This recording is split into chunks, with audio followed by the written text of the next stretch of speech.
Welcome to my presentation. In this presentation, we shall try to explain the procedure related to finding the eigenvalues and the corresponding eigenvectors.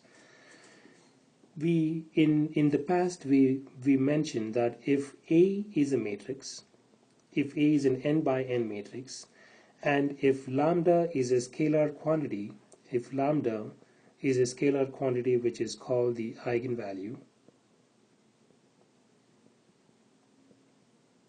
of matrix A, and if X is a vector, X is a non-zero vector, then we can write the eigenvalue and eigenvector equation as follows, isn't it? We've seen this one as well. Ax is equal to lambda x, and in here we said lambda is the eigenvalue and the x's here are the eigenvectors. From this we can write a homogeneous system of equations. The way to do that is as follows. We can get all the terms to one side of the equation and write this equation as 0 is equal to lambda x minus ax. And if I were to pull x out, I can write this as lambda I minus a within parentheses x, that is equal to 0. This is what is called the homogeneous system of equations, where I is called the identity matrix, and that is always going to be a square matrix depending upon the matrix we are working with.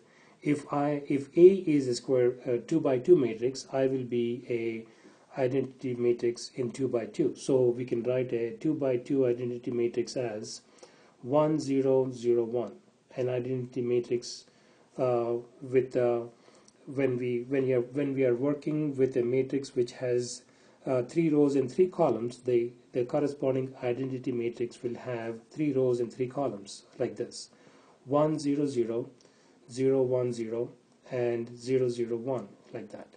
So depending upon matrix A, we will choose the corresponding identity matrix. So but in here, this lambda I minus a times x is equal to 0 is called the homogeneous system of equation.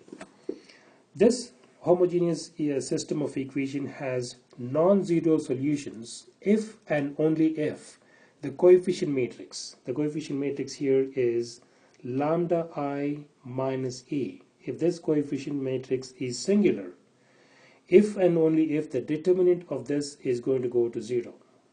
Okay, that is the condition. The equation which is the determinant of lambda I minus a is equal to 0. If we equate this determinant to 0, that is what is called the characteristic equation of A. Okay, the characteristic equation of A is a polynomial of degree n, and it has a variable lambda. We will see that in an example in just a few minutes. Once we found the eigenvalue of matrix A, we can use Gauss elimination method to find the corresponding eigenvectors. So this is the procedure. I wanted to explain this procedure, and we will use this procedure to solve a simple example in my next presentation.